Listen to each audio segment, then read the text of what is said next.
to Series 3 of Hollywood Beatdown. Yep, a new year, a new series. I decided that for this series, I really had to find something bad to start the series off. Not just something slightly okay, not something slightly flawed, but still decent. Something flat out terrible, unwatchably bad, and I think I found that film.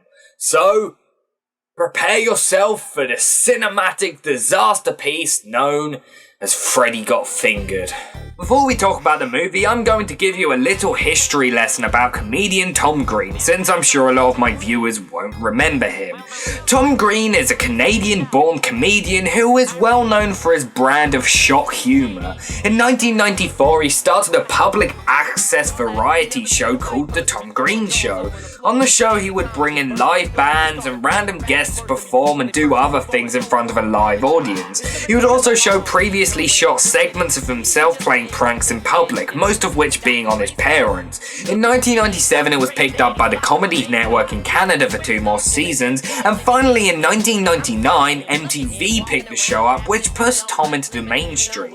Many of the pranks are available to watch on YouTube, and I would recommend watching them because some of them are actually quite funny. The format of the pranks would essentially be used for shows such as Jackass, which of course included a lot of scenes of Bam Margera pranking his parents. In early 2000, the Tom Green Show was put on indefinite hiatus due to Tom Green's diagnosis of testicular cancer. The show didn't return until 2003 when it was called The New Tom Green Show. However, the show received very low ratings and was cancelled after 1 season. Part of the reason why the revived show failed is most likely due to his film career. In the year 2000, he was in 2 different movies. Charlie's Angels, which I may one day review because it's a really bad movie, and also the sex comedy known as Road Trip, which is actually one of my favourite comedies of the early 2000s. 1 year later, Tom Green made his directorial debut with a film that is dubbed by many to be one of the worst films of all time. A film known as Freddy Got Fingered.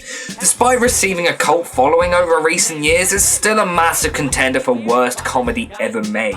In fact, some of the reviews were funnier than the actual movie. Here is a now infamous quote from Roger Ebert's review of the movie. "This movie doesn't scrape the bottom of the barrel. This movie isn't the bottom of the barrel. This movie isn't below the bottom of the barrel. This movie doesn't deserve to be mentioned in the same sentence with barrels."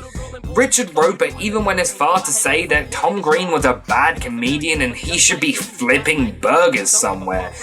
Well, is it as bad as people say it is? Most likely, but there's a very small, incredibly small, unlikely possibility that it could be at least somewhat decent at a stretch. So without further ado, here is Freddy Got Fingered. The film starts off with our main character showing off his drawings. "I can see the criminal on the other side. He can't see me and he's committing crime. I come along and say, 'I can see you.' He says, 'You can't see me.' I say, 'Yes, I can.'" If you told me that a 10-year-old boy wrote this movie, I wouldn't be shocked at all. None of the pictures really have anything to do with each other. They are literally only there because our main character finds them funny. The main character of the film is called Gord, and he is played by Tom Green himself.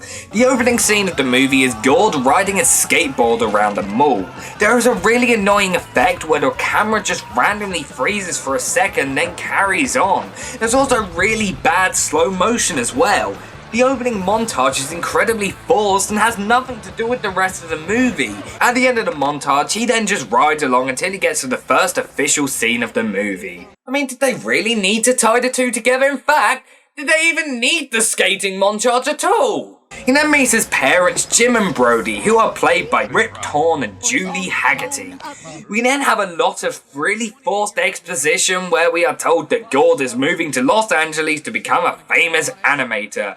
However, while trying to become an animator, he is going to be working in a cheese sandwich factory. "You're not taking that bus to Los Angeles." Bought me a ticket on this bus to Los Angeles. That's not all he bought you. Then why did you buy him a ticket for the bus if you're just gonna buy him that car? We also see Gord's brother Freddy, who is played by Finch from the American Pie movies.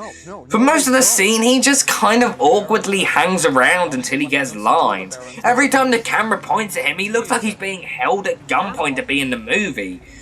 If you haven't noticed by now, the dialogue is terrible. Tom Green just isn't good at writing dialogue, especially serious dialogue, which is pretty much all we've seen in this scene. I'm gonna make you proud, Daddy. I'm gonna make you so proud. Make your daddy proud. You're gonna be so proud. Proud? Proud. So is he going to be proud or... Gord then makes his way down to Los Angeles. Get ready for the death of comedy. While driving along, Gord sees a horse with an erect penis.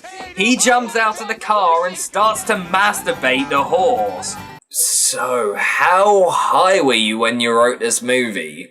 The punchline of the joke is where we see Gord's parents saying how proud they are of him. It's so badly paced that you think you're watching a completely different scene. Literally, the comedic banjo music that was playing stops before they give you the punchline. Gord arrives at the cheese sandwich factory. He then gets on the conveyor belt and uses a sausage as a fake penis. What was the point in that? One of the key things about things like this, especially like shock humor and stuff, it's the reactions. You laugh at other people's reactions, at the people reacting to the situation that they're in. It's not funny if they're just completely straight about it and they have no reactions whatsoever. It's just some annoying man-child doing random shit while a bunch of people just ignore him. Gord runs into an animation studio and escapes past security. We then see his in real life girlfriend at the time, Drew Barrymore, who also doesn't look like she wants to be in the film. Gord tries to find the head of the company and give her his drawings. He's at lunch, so I'll take the packet. His wife is dead. Jesus Christ, talk about morbid! Why would you pretend that someone's wife is dead just so you can talk to them? Drew Barrymore starts to get upset. Gord then tries to hit on Drew Barrymore's character and she rejects him in a very subtle way. Fuck off! You're a skinny loser! Someone call security! Don't call them! That feels more like what the character would dream would happen if he actually hit on her than what would actually happen if he did. Gord then goes to the restaurant to find David Davison, the head of the animation company. David Davison, what a genius name. Does he have a cousin, Bob Bobson? Mr. Davison is played by Anthony Michael Hall. Why are there so many talented people in this movie? Did Tom Green blackmail them all or something? Gord runs in dressed up as the most obviously fake police officer ever. Gord tries to show Mr. Davison the drawings, but he runs away. What you need here is elevation. Okay, there actually has to be something that happens that's actually funny. What the fuck is happening here? Wait, is he talking about the drawings or this movie? Because he's right in both departments. I'm a loser! I wish I was dead! Mark, listen, wait. Oh my god, he's going to shoot himself with a fake gun! Piece of advice. You gotta figure these animals out. You gotta figure them out. You gotta get inside the animals. And when he says get inside the animals, he doesn't mean what you were doing with that horse earlier, but the female equivalent. After Mr. Davison essentially told him to quit his job at the cheese sandwich factory, Gord drives back home. Gord then idiotically takes the advice of getting inside the animals literally. He finds a dead moose on the side of the road and he cuts it open and wears it as a coat. He then gets hit by a truck. Then the film ends. Sadly, it doesn't. Somehow he survives. We've been Speckledorfed. That's not even a word and I agree with you. Gord then watches two horses fucking. Why? Then a kid randomly demolishes his face on the side of the car. Again. Why? Gord then arrives at his house. Hello? Gord makes a skateboard ramp outside of his house.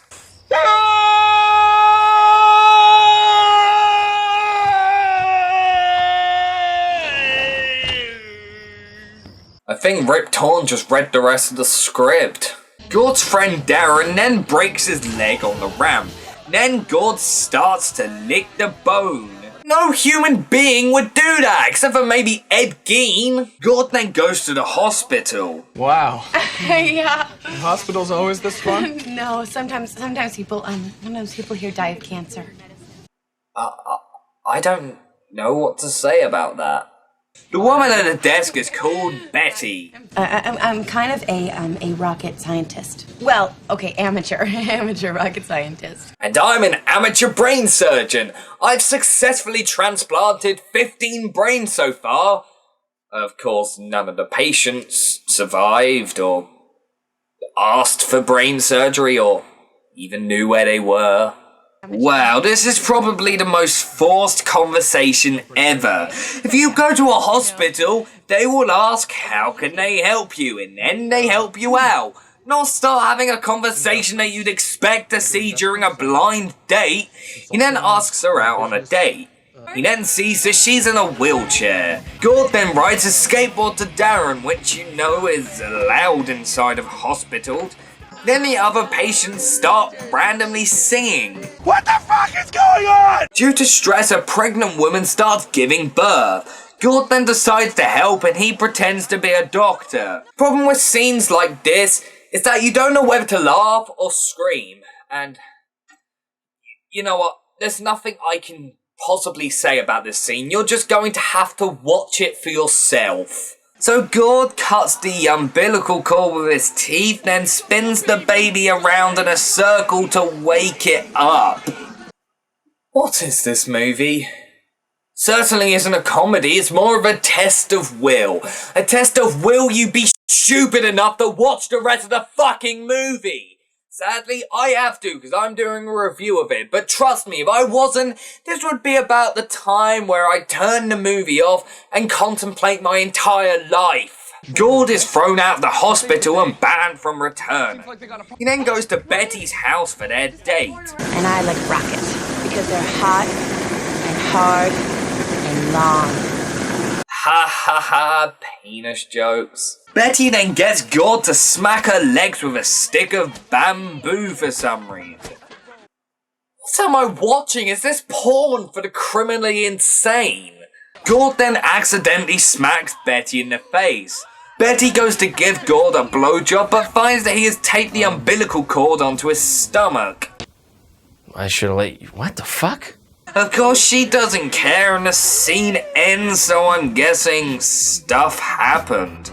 Rip Torn then goes to see where Gord is, thinking he's in the shower. He opens the shower and finds Gord in a scuba suit. I'm underwater. Look, I found a treasure. Get out of my goddamn scuba gear, you imbecile. Why would you smash your son through glass on purpose? There's a few problems with that. You might endanger the life of your son, and you also have to pay a bunch of money to replace the glass you broke. Then we have some shit that has no purpose to the movie. The backwards man, the backward man. Why would he just randomly sit around and do stuff like that, especially when he's on his own and has no one to react to it? Then we have another scene of Gord slapping Betty on the legs. You want me to suck it? No. Come on. Betty, let go. Is he the first straight male to ever refuse a blowjob? Gord finally persuades Betty to go out on an actual date with him. He then happens to be in the same restaurant as his parents and the child who ran into his car. So I think everyone can guess that something's gonna happen in the scene that makes the dad angry and hurts the child. Is your job really hard? I like to see when the stakes are high. Almost as high as the writers of this movie. Is that, did you need to... Oh, yeah. It's my cellular telephone. It magically stops ringing when you touch it. Gord pretends to be on a business call. You're fucking fired, Bob! Poor Bob. I told you Bob Bobson was in this film. Jim comes over to shout at Gord for pretending to have a job. Jim then starts to spank Gord. They then have a fight, and then Gord got arrested for vandalism. I'm not kidding, he actually does. Then Betty bails him out. Even though that means I'm a loser? Just because you're not a stockbroker doesn't mean you're a loser. No, you are a loser because you wank off random horses and impersonate police officers. Betty tells Gord that while drawing, he should eat food and play music. Gord takes that literally and creates a massive pulley system that allows him to play the keyboard, eat sausages and draw all at the same time. Daddy, would you like some sausage? Daddy, would you like some sausages? And then comedy officially died. You know what, the funniest thing about this scene is how unfunny it is. Jim then attaches Gord's skate ramp to his truck and drives into it. Such a stupid loser. Well, technically, you built a skate ramp outside your father's house without his permission. He has every right to do what he did. Gord then tells his mother that she should leave his father. Gord, Jim and Julie go to family counselling. Then we have the reason why this movie is called Freddy Got Fingered. Gord makes up a story about how Jim fingers his brother Freddy. I know you don't like your dad, but you shouldn't make up a story like that. That's a serious thing. Your father can get into a lot of trouble because of that. And also, why does nothing he does in this movie have any consequences? He destroys loads of things and yet nothing happens to him. The most that's happened to him is when he was arrested and then bailed out instantly. In this scene, he literally throws a sculpture through a window and jumps out. Surely they would charge him for the window repair. Surely, if his dad wanted him to get a job, he'd make Gord pay for the window himself. The family counsellor visits Freddy with the police. The police take him away. Jim then starts to rip up all of Gord's drawings as revenge. You come on over here, fuck you daddy, fuck daddy, hey! That is an Oscar-nominated actor with his arse out asking his movie son to fuck his daddy. I'm speechless. Now we have the part of the movie where Gord mopes around for a bit and decides that he needs to get his act together and get a job like in every comedy ever. He then goes to Betty to tell her everything. Of course, that scene was completely unimportant. We then go to an institute for sexually molested children, in fact it's actually called that, where we see Freddy. It's okay. I know. Wait, why are they watching the Texas Chainsaw Massacre in an institute for children? We then see Gord at his work. He then acts out because someone asked for more cheese. What the fuck am I supposed to do with that? Oh, you could stick it in your bum bum. You can put the cheese in your bum. Well, I never expected to hear anyone say you can put the cheese in your bum in my life. Julie then leaves Jim because of what happened. Freddy! Why did this movie have a vendetta against that boy? Gord then sees Betty's rocket-powered wheelchair on the news. Of course, this is the cliched scene where Gord realizes what his true calling is. See ya. Where the hell do you think you're going, Gordy? Going to get a job, Dad, okay? Wait a second, why is Green Day playing in this scene? I mean, this movie doesn't deserve to have Green Day in it. Not only that, it's a song about sadomasochism. It has nothing to do with the scene or even the movie. You might as well have used Good Riddance Time of Your Life. It would have made much more sense than Blood, Sex and Booze does in this scene. Jim goes to find Gord, but Gord makes his way to Hollywood to sell his cartoon. He runs straight through security to find Mr. Davison. Gord shows Mr. Davison his cartoon pitch. So, what's this pitch? Half human, half zebra characters move from Africa to America. Oh well, it's better than pretty much all the shows on Cartoon Network nowadays. Jim comes in the animation studios to stop Gord. Mr. Davison finds Jim to be really funny. Mr. Davison then decides to greenlight his cartoon. We then see his cartoon show. Hi, my name is Harry. You hear the funny sound? You hear the funny sound? It's my hooves! It's my hooves! This is exactly like pretty much all the shows on Cartoon Network nowadays. Gord then runs into the bank to cash in his check of $1 million.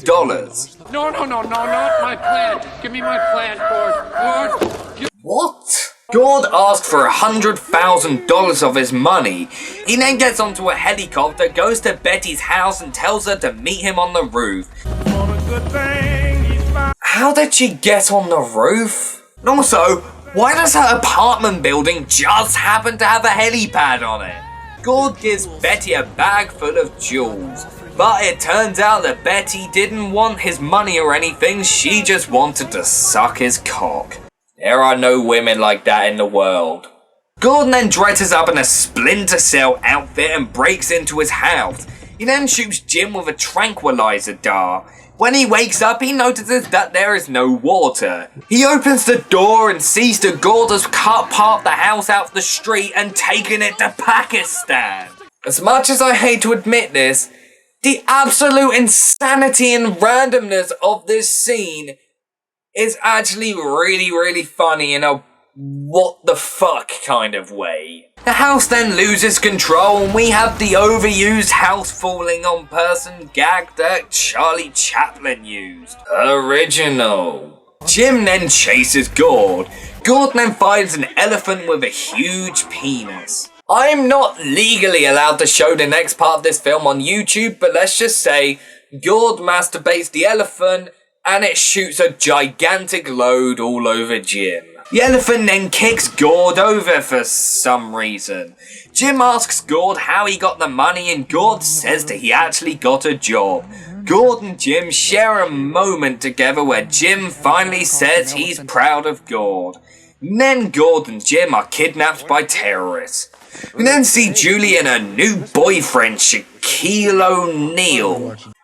What? 18 months later, Gord and Jim are released and taken home. I've been asking the same question for 81 minutes now. We then see the boy from earlier accidentally run into the airplane propeller. So the film has a happy ending. And by happy ending, I mean we see a little child almost die. Well, we don't see him, we just see his blood spray everywhere. And it's quite obvious that they added the child saying I'm okay in after people complained about how brutal the ending really is. We then see extra footage that was cut out of the movie, including Gord milking a cow on his head, putting goose guts all over his head, as well as a couple of bloopers. And that finally wraps up Freddy Got Fingered, and is it as bad as everyone says it is?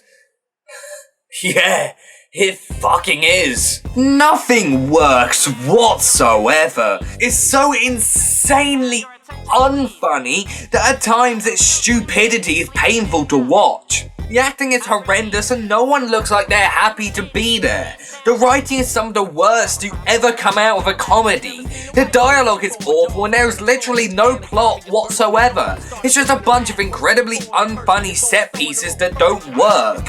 A lot of the movie seems like it was a prank that Tom Green wanted to do, but it was physically impossible to do in real life. That's one of the biggest problems with the film. A lot of it feels like a prank. There are a few bits that would have been actually quite funny if they had context or if the person who did them actually understood comedy. But what's weird about it is Tom Green can actually be funny. A lot of the things he did in the show were funny. He was really funny in Road Trip, so it's not like he doesn't understand comedy. What I think the problem is that no one really gave him any boundaries. They basically just gave him a bunch of money and told him to do whatever he wanted to. Because of that, he just threw a load of random things together and expected it would be funny. He didn't stop to think about making a good movie, he just wanted to create some laughs, but even then he massively failed. The film has been called by a lot of people an anti-comedy. A film that is so painfully unfunny that it works as a piece of art. It's an example of what not to do when making a comedy. The film barely made back its $14 million budget and was critically panned, receiving 11% on Rotten Tomatoes and winning 5 Razzie Awards as well as having 4 other nominations. After the film, Tom Green kind of faded away. He works a lot to this day, and he does currently have a talk show called Tom Green Live, but he's nowhere near as famous as he was back in 2001. In 2010, Tom Green wrote, directed and starred in a mockumentary called Prankstar, which has never actually been released. He's also made 4 rap albums, which I haven't listened to because I've already subjected my eyes to absolute torture. I don't want to do the same to my ears. Freddy Got Fingered is slowly creating a cult audience filled with people who find it to be hilarious, as well as people who love how absolutely terrible it is. It's definitely something that has to be seen to believe. It's one of the worst comedies ever made, but it's one that you should definitely watch just to see how bad it is. There is nothing in a half an hour review that I can actually say to truly sum up this movie. It sucks, it always has sucked, and it always will suck. Now that's done, I can actually review something that isn't bad. I'm just kidding, that would completely ruin the point of the show. Thanks for watching Hollywood Beatdown, and welcome to Series 3, and I'll see you next time. Think that I'm a loser.